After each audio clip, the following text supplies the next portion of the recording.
माँ Gayatri recording studio. Mister रफील राज। अभी आप सुन रहे हैं धर्मेंद्र निर्मलिया को।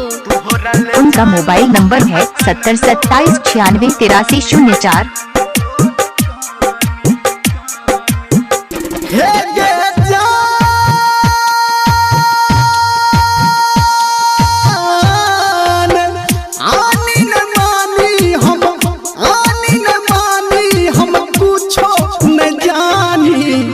तोह डाल जान हम हकन लोर कानी, तोह डाल जान हम हकन लोर कानी।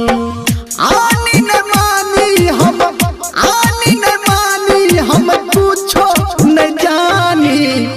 तोह डाल जान हम हकन लोर कानी, तोह डाल जान हम हकन लोर कानी।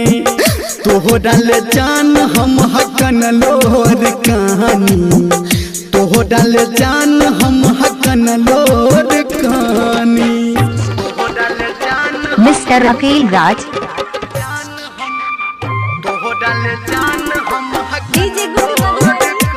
उनका मोबाइल नंबर है 7027968304।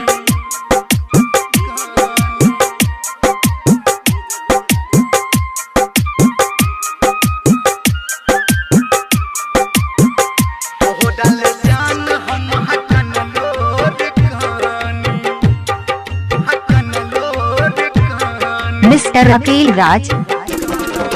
छोड़ दिल हमारा तू एक कदम गमिया, छोड़ दिल हमारा तू एक कदम गमिया।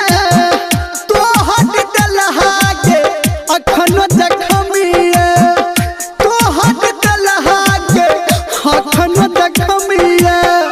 हम अपराधी छी, हम अपराधी छी अपने हम मानी।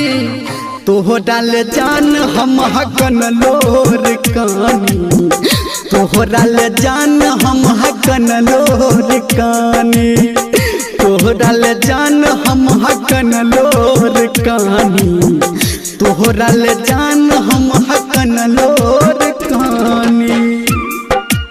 मिस्टर रफील राज। उनका मोबाइल नंबर है 7027968304।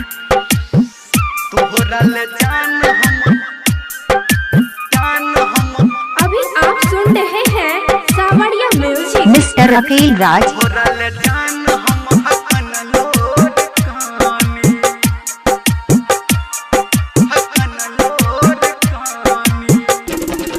याद अबैया जब मीठ मीठ बोली, याद अबैया जब तोहर के बोली। दिल पे चला दई हमारा के गोली, दिल पे चला दई हमारा के गोली। कहो धर्मेंद्र गे, कहो निर्मलिया गे, सुन सुन के रहानी। तोह डाल जान हम हकन लोर कानी, तोह डाल जान हम हकन लोर कानी।